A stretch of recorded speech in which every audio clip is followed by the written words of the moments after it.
다윗은 자기 길로 가고 사울은 자기 곳으로 돌아가니라. 26장은 이렇게 마무리가 되었는데요. 26장에서 다윗은 다시 한번 믿음으로 자기 손안에 들어온 사울을 살려주었고요. 또 사울을 설득해 냈죠. 그래서 사울은 내가 크게 잘못했다라고 잘못을 뉘우치면서 내가 다시는 그러지 않겠다라고 약속을 합니다. 그런 다음에 두 사람은 헤어지게 되죠. 그리고는 각자가 그렇게 자기 길로 그리고 자기가 왔던 곳으로 돌아가게 됩니다. 그러면 다윗은 과연 어떤 길로 갔고 사울은 또 어디로 돌아간 걸까요? 다윗의 자기 길은 어디로 이어졌었고 사울의 자기 자리는 어디였을까요? 우선 27장을 보시면 다윗은 그렇게 멋지게 자신의 믿음을 증명해 보인 다음에 이상하게도 블레셋으로 망명을 해버리죠.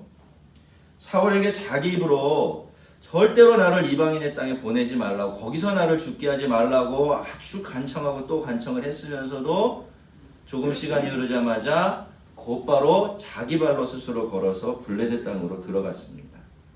처음에는 괜찮았죠. 불편한 것이 없지는 않았지만 그래도 적당하게 눈치 보고 처신하면서 사울의 추적을 피할 수가 있었습니다. 그런데 또다시 블레셋과 이스라엘 사이에 전쟁이 시작이 된 것이고, 그래서 다윗은 이제 아기스의 부하가 되어서 자기 동족들하고 싸우지 않으면 안 되는 그런 처지가 되어버렸습니다. 여러분, 이게 다윗이 선택한 자기 길이었습니다. 여러분, 다윗은 자기 길을 잘 선택한 겁니까? 어떻게 생각하세요? 아니죠. 그는 자기 길을 잘 선택하지 못했습니다. 짧게 보면 다윗은 현실적으로 아주 영리하게 자기 길을 잘 정한 것 같았지만 그 길이 어디로 이어질 수 있는지를 전혀 생각하지 않았던 거죠. 이대로라면요, 다윗은 이제 이스라엘의 왕이 되는 것을 고사하고 자기 동족과 늘 싸우면서 블레셋 사람들, 이방 사람들의 머리나 지켜주어야 하는, 그걸 자신의 영광으로 알고 살아가야 하는 그런 처지가 되어버린 것입니다. 다윗이 이렇게 자기 길로 가고 있을 때 사울은 또 자기 자리로 돌아가게 되는데요. 그러면 사울은 어디로 돌아간 것일까요? 물론 기브아에 자기 집이 있었기 때문에 장소로 말한다면 기브아로 돌아갔겠지만 그가 정말로 어디로 돌아갔는가 하는 이야기는 오늘 본문인 28장에 나옵니다. 블레셋과의 전쟁은요, 다윗만 곤란스럽게 만든 게 아니었어요. 이 전쟁은 사울도 궁지로 몰아넣어 버렸습니다.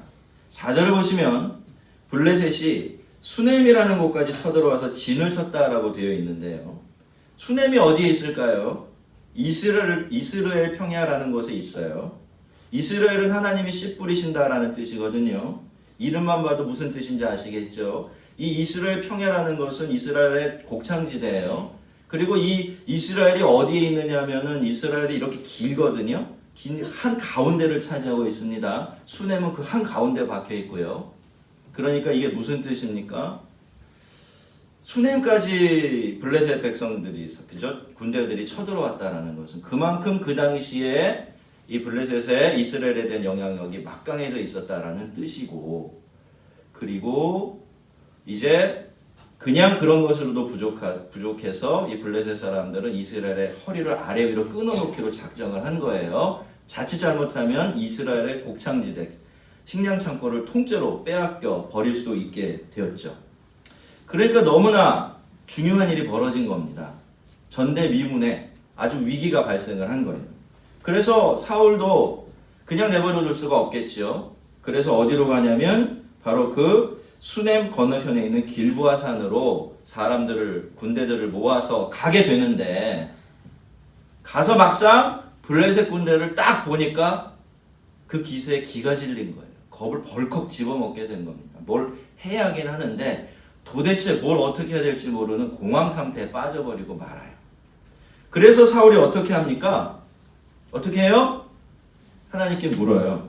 사울이 잘했습니까? 네, 아주 잘했어요. 너무 기특해. 하나님께 묻다니. 드디어 이 사람이 철이 드나 보다. 그렇게 생각할 수 있는데 아주 당황스러운 일이 일어납니다. 하나님께서 아무런 대답도 해주시지 않는 거예요. 철저히 침묵하십니다. 꿈도 주지 않고요. 우린가 동민으로 물어도 아무 말이 없으시고 심지어는 선지자를 통해서도 말씀해 주지 않으셨습니다. 여러분, 그렇다면 왜 하나님은 이렇게 하신 것일까요? 왜 하나님께서는 사울이 이제 드디어 하나님께 묻기 시작하는데도 불구하고 아무 대답을 주지 않으셨던 것일까요? 그 이유는 그 이전에 이미 하나님은 사울을 버리고 떠나셨으며 사울과 하나님 사이의 교통이 완전히 끊어져 있었기 때문입니다. 여러분, 그래서 평상시라는 시간이 중요한 거예요. 하나님과 교통은요, 우리 마음대로 이었다 띄었다 할 수 있는 어떤 것이 아니에요. 왜냐하면 이것은 근본적으로 우리와 하나님 사이 인격적인 관계에서 나오는 것이기 때문이죠. 우리가 농담 반 진담 반 어떻게 얘기합니까? 있을 때 잘해 이렇게 얘기하죠. 근데 이게요, 하나님과 우리들 사이에도 그대로 적용이 됩니다. 여러분, 있을 때 잘해야 됩니다. 하나님께서 나와 함께 계실 때, 그래도 하나님과 나 사이의 교통의 끈이 이어져 있다라고 생각할 때, 그때 여러분 한참 열심히 주님을 찾고 하나님께 묻고 하나님과 대화를 해야 합니다. 하나님 뭐라고 말씀하셨습니까? 아무 때나 은혜 받을 수 있어. 언제든지 은혜 받을 수 있어. 이렇게 말씀하셨나요? 아니죠. 성경을 보면 하나님은 분명히 말씀하셨어요. 너희가 은혜 받을 만할 때에 은혜를 받으라고 말이죠. 그리고 지금이 바로 그때다 이렇게 말씀하셨어요. 그러니까 이런 말씀이 우리의 가슴에 와 닿을 때마다 그때를 나를 찾고 나를 만나고 나의 은혜를 받을 때로 삼아보라 라고 말씀을 하신 겁니다. 성도 여러분, 여러분과 하나님 사이의 관계의 끈은 잘 이어져 있습니까? 하나님과 잘 소통하고 계시나요? 여러분, 평상시가 중요합니다. 있을 때 잘 하셔야 돼요. 하나님이 옆에 계실 때, 그래도 하나님이 옆에 계신다는 느낌이 남아있을 때, 그때 하나님께 잘해드려야 됩니다. 꼭 그러셔야 합니다. 은혜 받을 만한 때에 은혜를 받고, 그 은혜는 지킬 수 있을 때 지키는 것이 정말 지혜로운 것이기 때문에 그래요. 자, 사울은 그렇게 묻고 또 물었지만 하나님은 대답을 해주지 않으셨습니다. 그래서 사울이 그 다음에 어떻게 합니까? 요렇게 해요. 사울이 그의 신하들에게 이르되 나를 위하여 신접한 여인을 찾으라. 내가 그리로 가서 그에게 물으리라. 신접한 여인은 영매를 말합니다. 이 사람은 이런 사람들은 죽은 사람의 영혼과 접촉해서 주로 미래 일을 알려주는 그런 일들을 하던 사람들이었는데 진짜인지 어떤지는 모르겠지만 아무튼 그 당시 사회에서는 그런 역할을 하면서 그걸 업으로 삼고 살아가는 사람이었어요. 자, 그러니까 사울은 하나님의 대답을 듣지 못하게 되니까 이런 사람들이라도 대신 찾아가서 자기가 어떻게 해야 될지, 이 전쟁이 어떻게 될지를 물으려고 했던 거예요. 하나님께 묻던 사람이 금세 누구한테 물어요? 하나님이 정말 극혐하는 영매한테 찾아가서 묻기 시작한 겁니다. 여러분, 여기서 우리가 발견하게 되는 것이 있어요. 사울은요, 하나님의 뜻을 알고 싶어서 하나님께 물었던 것이 아니에요. 하나님께 순종하기 위해서 하나님께 여쭤봤던 것이 아니라는 겁니다. 그는 그저 자기가 어떻게 될지, 어떻게 이 위기를 벗어날 수 있을지 하는 것만 알고 싶었을 뿐이에요. 그걸 자기에게 알려줄 수만 있다면 그건 하나님이어도 괜찮고 심지어는 누구도 괜찮다? 점쟁이들도 괜찮다. 이렇게 생각했던 겁니다. 근데 여러분, 이게 얼마나 우스운 일인가요? 28장 3절을 보시면요, 이 일의 배경이 설명되어 있어요. 거기 보면 사무엘이 세상을 떠났을 때 사울은 스스로 이스라엘 영토 안에 있는 모든 신접한 자와 박수, 그러니까 영매들과 강령술사들을 다 내어 쫓아버립니다. 그 이스라엘 영토 안에서는 더 이상 그런 짓이 자행될 수 없도록 아주 철저하게 금지를 시켜 놓았던 것이죠. 그런데 이제 자기가 급해지니까 어떻게 합니까? 아무렇지도 않게 신하들을 시켜서 신접한 사람을 물색하고 있어요. 여러분, 사울이 그때 신접한 여인과 박수를 몰아낸 것이 신앙적인 결단이 아니었던 겁니다. 하나님의 말씀에 순종한 것도 아니었어요. 그건 그저 허울이고 거칠애였던 거죠. 왜 그렇게 했을까요? 이때다 싶었던 거예요. 이제야말로 이스라엘 전체의 영향력을 자기가 다 가질 수 있는 기회가 온 거예요. 그쵸? 사울이 죽었잖아요. 그래서 누구만 처리하면 자기가 나라의 중심이 돼요? 그쵸?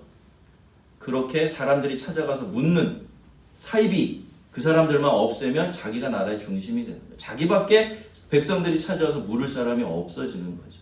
그래서 아주 교묘하게 그렇게 정치적인 제스처를 취했던 겁니다. 사울은 변장을 하고서 야음을 틈타서 부하들과 함께 엔돌의 영매를 찾아가요. 그리고는 이렇게 부탁합니다. 청하노니 나를 위하여 신접한 술법으로 내가 내게 말하는 사람을 불러올리라. 잘 보시면요. 사울의 말 속에서 또다시 나라는 단어가 많아지고 있는 것을 발견할 수가 있어요. 여러분 성도는 이럴 때 조심해야 됩니다. 내가 무슨 말을 하는데 자꾸 내 얘기만 한다. 내가 주어가 자꾸 주어가 돼서 등장한다. 내가 강해진다. 이러면 그 사람은 하나님 앞에서 지금 바른 길을 가고 있는 게 아닙니다. 이러다가 잘못된 선택을 하게 되는 거예요. 왜냐하면 나라는 단어가 내 말 속에서 내 생각 속에서 많아지고 있다는 것은 이제 하나님이 아니라 누가? 내가, 나의 자아가 내 관심의 중심이 되고 있다는 그런 뜻이기 때문이에요. 영매는 처음에는 손사래를 쳤죠. 사울의 말을 그대로 따랐다가는 자기가 위험해질 수 있었기 때문이에요. 근데 이 사울이 거기서 그만두지 않고 하나님의 이름까지 들먹이면서 맹세를 하는 겁니다. 네가 이 일로 해코지 당할 일은 절대로 없을 테니까 내 부탁을 들어달라라고 이야기를 하고, 그래서 이 신접한 여인은 드디어 사무엘을 불러 올리게 되는데 어찌된 일인지는 알 수 없지만 사무엘을 보자마자 이 여인은 지금 자기 앞에 서 있는 그 사람이 누구다? 사울 왕이다라는 것을 알아차리게 됩니다. 이상해요. 아직은 땅에서 올라오고 있는 사람 뒤를 보면 아직은 땅에서 올라오고 있는 그 사람이, 그 영이 사무엘이라는 사실도 사실을 이 여인은 잘 모르고 있거든요. 그런데도 이상하게 그런 일이 일어나는 겁니다. 근데 어떻습니까? 그래도 큰일은 큰일이에요. 그죠? 왕이 금지한 일을 왕 앞에서 지금 자기가 한 거니까 이 여인은 꼼짝없이 이제 죽게 된 거죠. 그래서 벌벌 떨면서 소리를 지르게 됩니다. 그런데 사울은 이 여인을 잘 달래면서 이 여인에게 그렇게 묻습니다. 지금 땅에서 올라오고 있는 사람의 모습이 어떠하냐라고 말이죠. 여인은 어떤 노인이 하나 올라오고 있는데 긴 겉옷을 입었다라고 이야기합니다. 여러분 사울은 그 영을 볼 수가 없었죠. 하지만 긴 옷이라는 말을 듣자마자 그것이 그 영이 사무엘이라는 확신을 하게 됩니다. 왜냐하면 그 긴 옷이라는 것은요, 그동안 그 시대에는 아무나 입을 수 있었던 일이 아니고요. 하나님의 선지자들이나 제사장들만 입을 수 있는 그런 특별한 복장이었고, 이 긴 옷이라는 것은 사무엘의 트레이드 마크 같은 그런 옷이었기 때문이죠. 물론 볼 수 없었기 때문에 그게 사무엘인지 아닌지 확실히 알 수는 없었지만 사울은 그렇게 믿어버리고 맙니다. 사울은 그래서 얼굴을 땅에 대고 엎드려서 사무엘에게 절을 해요. 그렇게 자기가 하나님께 그리고 하나님의 종인 사무엘에게 철저히 복종할 것이다 라는 표시를 한 거예요. 참 안타깝죠 여러분. 진작에 이렇게 했더라면, 진작에 하나님 앞에 납작 엎드리고 또 진작에 사무엘을 통해 들려주시는 하나님의 음성에 귀 기울여 순종했더라면 오늘 사울은 이런 일을 할 필요가 전혀 없는 겁니다. 그런데 사울은 늦어도 너무 늦게 지금 아무런 소용이 없는 일을 하고 있어요. 사울은 이렇게 급했지만요, 사무엘은 영 시큰둥해요. 사무엘은 그저 이렇게 말했습니다. 네가 어찌하여 나를 불러올려서 나를 성가시게 하느냐라고 말이죠. 원래 느낌을 잘 살려서 다시 한번 보면 이런 이야기가 돼요. 야, 내가 잘 자고 있는데 왜 나를 깨우냐? 짜증을 낸 거예요, 사무엘이. 사울은 자신의 다급한 상황을 구구절절히 다 설명을 했고, 자기가 어떻게 해야 할지를 모르기 때문에 이제 이렇게 당신을 불러 올렸습니다 라고 대답을 했지만, 그래도 사무엘은 아무 관심이 없어요. 그 대신 사무엘은 이렇게 말할 뿐입니다. 여호와께서 너를 떠나 네 대적이 되셨거늘 네가 어찌하여 붙느냐라고 말이죠. 사무엘이 보기에는요, 지금 사울이 너무나 한심한 짓을 하고 있는 겁니다. 하나님을 자기 대적으로 만들어 놓고서 좀 누굴 불러 올린 거죠? 죽은 하나님의 종을 불러 올린 거예요. 그리고서 그 종에게 하나님의 뜻을 물어요. 이게 말이 됩니까, 여러분?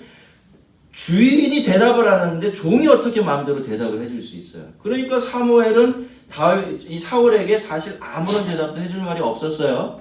그래서 이미 사울이 다 알고 있는 사실만 다시 한번 일깨워 줄 뿐이었습니다. 첫째로, 하나님께서 말씀하신 대로 하나님은 이미 나라를 사울에게서 떼어서 다윗에게 주셨습니다.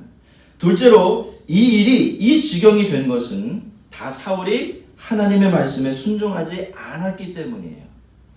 한 번, 두 번이 아니라 여러 번, 그것도 모르고서 그런 것이 아니라 아주 주도적으로 의도를 가지고 그렇게 상습적인 범죄를 저질렀던 것이죠. 특별히 아말렉 사람들을 진멸하라라고 하셨을 때 사울은 하나님의 이 명령을 얼마 안 되는 전리품과 바꿔버렸어요. 이게 무슨 뜻일까요? 백성들이 보는 앞에서 하나님을 완전히 깔아뭉갰다, 이런 뜻입니다. 하나님의 말씀을 얼마나 가볍게 왕이라는 사람이 대하는지를 스스로 보여준 것이죠. 그러니 그 영향을 군사들이, 백성들이 받았을까요? 받지 않았을까요? 당연히 받았던 겁니다. 그래서 그 죄가 그렇게 큰 거예요. 여러분, 지도자가 하나님을 무시한다라는 것은 그만큼 하나님 앞에 무시무시한 죄가 되는 거죠. 에이, 한번 그런 거 가지고. 아닙니다, 여러분. 그 사람은 개인이 아니에요. 공인이죠. 그렇기 때문에 굉장히 중요합니다. 여러분, 우리도 세상에서는 공인으로 존재해요. 아시죠? 하나님을 대표하고 하나님 나라를 대표하는 공인으로 살고 있는 겁니다. 그래서 우리가 어떻게 하느냐에 따라서 하나님에 대한 평판이 달라지는 거예요. 그렇기 때문에 우리가 하는 행동이 그만큼 중요해질 수밖에 없는 거지. 하나님은 이제 그 벌을 이 사울에게 내리고 있는 거예요. 그리고 이게 하나가 또 새로운 내용이었는데, 그렇기 때문에 세 번째로 이 전쟁에서 사울과 사울의 아들들은 목숨을 잃게 될 겁니다. 덩달아서 이스라엘도 블레셋 사람들에게 넘겨지게 될 것이고요. 이 일은 결국 이렇게 결말지어질 것이다 라고 사무엘은 이야기를 해줍니다. 자, 이것이 사울과 사무엘의 대화였어요. 근데 우리는 이 대화 속에서 사울이 왜 그저 그 지경까지 갈 수밖에 없었는지 진짜 이유를 좀 발견하게 돼요. 이미 7절에서도 그런 조짐이 조금 보였지만요, 15절을 보시면 사울은 15절 딱 한 절 속에서 나라는 단어를 무려 5번씩이나 반복하고 있어요. 좀 여러분 어쩔 도리가 없어서 죽은 사무엘까지 불러 올리고 그 앞에서 지금 머리가 땅에 닿도록 절을 하면서 하나님의 뜻을 알려달라고 애걸복걸하고 있는데, 그런 상황에서도 그는 여전히 나 이렇게 외치고 있는 겁니다. 여러분, 그가 사는 세상에 하나님이 있나요, 없나요? 하나님이 없습니다. 그저 나밖에 없는 겁니다. 예전에도 그랬고요, 지금도 마찬가지예요. 내가 다급하고 블레셋 사람들이 나를 향해서 군대를 일으켰는데 하나님은 나를 떠나셨고 어떤 것을 통해서도 나에게 대답해주지 않으셨고, 그래서 내가 어떻게 해야 될지를 알려달라고 당신을 불러 올렸다, 이렇게 이야기하는 거예요. 그런데 여러분, 그것에 대한 사무엘의 대답을 보면요, 그의 대답 속에는 오로지 여호와라는 이름밖에 나오질 않아요. 16절부터 19절까지 사무엘은 여호와라는 하나님의 이름을 5번 반복하고 있습니다. 사울은 이렇게 했죠. 나. 그랬더니 하나님이 뭐라고 하십니까? 그게 아니야. 네 인생과 너의 운명은 너 자신이 아니라 오로지 나에게 달린 것이고, 너의 높아짐과 낮아짐은 온전히 나의 소관이고, 너의 뜻이 아니라 내 뜻이 되는 것이라고, 내 뜻대로 되는 것이라고 사울이 내어놓은 나라는 틀린 대답에 하나씩 줄을 그어가면서 여호와라는 말로 그 말을 바꿔주면서 조목조목 첨삭지도를 해주신 거예요. 우리가 잠시 앞으로 돌아가서 이야기를 다시 생각해 본다면, 여러분, 사울은 도대체 지금 어디로 돌아간 것입니까? 사울은 자기 자리가 어디라고 생각했고 그래서 지금 어디로 돌아가 있는 것이죠? 사울은요, 자기가 자기 인생의 주인 노릇하고 왕 노릇하는 곳으로 돌아갔습니다. 사울은 전에도 거기 있었고요. 또 지금도 거기로 돌아가 있어요. 여전히 그 자리만 지키고 있는 겁니다. 성도 여러분, 우리가 신앙생활을 하고 있는데 우리가 신앙생활을 한다라는 말이 무슨 뜻일까요? 그건 이런 뜻입니다. 여러분, 처음에 우리는 나로부터 시작을 해요. 나를 중심에 두고 나 자신에게만 관심을 가지고 신앙생활을 해요. 처음부터 하나님께 영광을 돌리면서 하나님만 생각하면서 신앙생활하는 그런 훌륭한 사람은 거의 찾아볼 수가 없어요. 잘못된 것이 아닙니다. 이건 인간이기 때문에 당연히 그렇게 되는 것이죠. 하지만 여러분, 시간이 지나면요, 반드시 나라는 단어가 차지하고 있던 그 자리들은 하나씩 하나님이라는 단어에게 양도되어야 합니다. 그렇게 내가 왕이었던 내 세상은 하나님께서 왕이 되어주시는 하나님의 세상이 되어야 하는 거예요. 이것이 바로 우리의 신앙이고요. 이런 일이 한 번씩 더 일어날 때마다 우리는 그만큼 신앙적으로 성숙해가게 되는 거예요. 그리고 이 지점에 이르러서야 우리는 비로소 내가 하나님을 믿고 살아간다는 것이 얼마나 놀랍고 특별한 일인지를 스스로 경험하고 알게 되는 겁니다. 여러분, 이제 성탄절이 다가오고 있어요. 그래서 여기도 이렇게 불이 밝혀져 있어요. 근데 여러분, 왜 성탄절은 우리에게 그렇게 기쁜 날이 되죠? 왜 우리는 매년 이 날을 반복적으로 기념하고 즐거워하고 있습니까? 이유가 뭘까요? 이유가 뭐죠? 아무도 모르세요? 이유는 하나입니다. 우리 왕이 나셨기 때문이에요. 따라해 봅시다. 왕이 나셨도다. 예, 우리의 왕이 나셨어요. 누구의 왕이 아니라 우리의 왕, 세상의 왕이 나신 거죠. 우리가 왕이 되어 있고 세상이 왕이 되어 있었던 그 불안하고 누추하고 궁핍한 삶을 끝장내시려고 우리의 영원한 왕이 이 세상에 오신 날이 바로 성탄절이기 때문에 우리는 한 달 전부터 미리 이렇게 표시를 하면서 주님이 오셨구나 노래를 하면서 기다리고 있는 것이죠. 동방박사들처럼 우리도 경배하는 사람이 되어 있는 것입니다. 성도 여러분, 예수를 믿는 사람들은요, 이미 자기가 자기의 왕이 되는 것을 포기한 사람들이에요. 억지로 자기가 왕 노릇하면서 살던 그 삶의 권리를 이제 원래 주인이신 하나님께 다 돌려드린 그런 사람들입니다. 우리는 이미 왕이 나셨도다! 라고 기쁘게 찬양하며 살아가는 사람이 된 겁니다. 할렐루야! 여러분, 나! 아무리 그렇게 해봤자요, 답이 없어요. 정말입니다. 답이 없어요. 답을 얻어요? 네, 답을 얻을 수 있어요. 그런데 그 답 별것 아닙니다. 똑같은 이 또 반복돼요. 또 반복되고 또 반복돼요. 그게 나가 가지고 있는 한계예요. 나.